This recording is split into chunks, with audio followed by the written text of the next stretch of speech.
देखिए भाई नमस्कार, स्वागत है आप सभी का मेरे इस यूट्यूब चैनल में। देखिए वीडियो शुरू करने से पहले आप लोगों से एक रिक्वेस्ट है कि अगर आप लोग आज के ज़माने में इतने चैनल हैं कि आप किसको किसको सब्सक्राइब करेंगे वो मुझे पता है, लेकिन आप लोग वीडियो को लाइक ज़रूर कीजिए, इससे हमें मोटिवेशन मिलती है आगे वीडियो बनाने के लिए। देखिए आज जो जिस कंपनी की मैं बात करने वाला हूँ उसका नाम है हिम स्फेयर प्रॉपर्टीज़ इंडिया। देखिए मज़े की बात यह है और अच्छी बात यह है कि एक सरकारी कंपनी है, ठीक है। अभी आप लोगों ने कुछ टाइम पहले जैसे RBNL, IRFC और हुडको नहीं, सॉरी, मजगांव डॉकसिप का आपने लोगों ने नाम सुना था, और उसके बाद वो स्टॉक इतने भागे हैं कि 400 500 उन्होंने रिटर्न दे दिया है।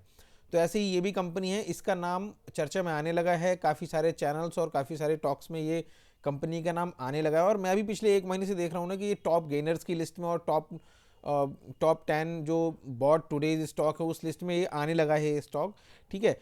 और अगर हम स्टॉक की थोड़ा सा डिटेल में जाएं, थोड़ा सा पास्ट की बात करें, तो ये 2005 में ये कंपनी इस्टेब्लिश हुई थी, ठीक है। और अगर हम ये चेक करते हैं कि कौन कौन से बड़े स्टैक होल्डर हैं इनके, तो प्रमोटर्स की 51.12% इसमें हिस्सेदारी है, ठीक है। इसके बाद है रिटेल एंड अदर्स, रिटेल की इसमें हिस्सेदारी है 47, और फॉरेन इंस्टीट्यूशन की है 0.72।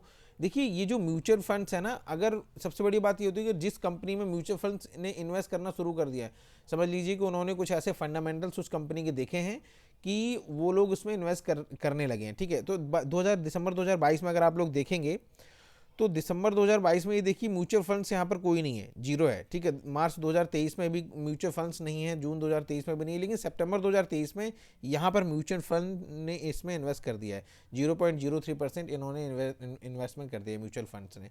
तो सबसे बड़ी बात ये होती है कि अगर म्यूचुअल फंड्स ने कहीं पर इन्वेस्ट करना शुरू कर दिया तो इसका मतलब उन्होंने फंडामेंटल्स देखे हैं, कंपनी अच्छी है, ठीक है।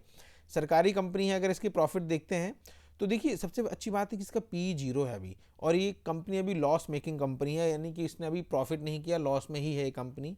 पिछले काफ़ी क्वार्टर से मैं देख रहा हूँ इसकी जो परफॉर्मेंस है वो लॉस में है, कहीं कहीं इसने लॉस कम किया, लेकिन लॉस बहुत ज़्यादा नहीं है। 1.88 करोड़ का लॉस है, ठीक है। अगर नेटवर्थ देखें तो कंपनी की नेटवर्थ हल्की हल्की बढ़ रही है। रेवेन्यू की बात करें तो रेवेन्यू इनका देखिए किस हिसाब से बढ़ रहा है। सबसे बड़ी बात, रेवेन्यू का अगर आप ग्राफ देखें तो किस लहजे से इनका जो ग्राफ बढ़ा है, ठीक है। अगर हम बात करते हैं इसके स्टॉक प्राइस की, देखिए ये एक साल में, सिर्फ 1 ईयर में ये कहाँ से 82 से 87 था मार्च 2023 में, अभी मार्च 2024 नहीं आया है और ये 242 पहुँच गया है। 142% का इसने रिटर्न दे दिया। ये देखिए मैं थोड़ा जूम करके आपको दिखाता हूँ।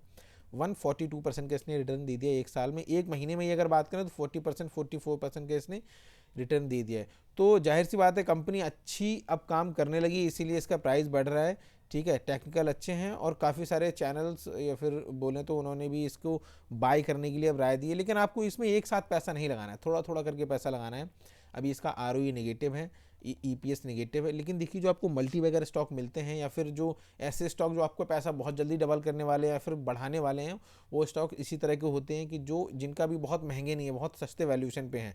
डेट टू इक्विटी देखिए इसका 0.18 है, तो बहुत कम है, ना के बराबर है, निग्लिजिबल है, ठीक है। 2021 में उन्होंने जो इनका जो रेवेन्यू था 0.36, फिर 2022 में ऑलमोस्ट 3 गुना हो गया, 4 गुना हो गया, 2023 में और 2 गुना हो गया।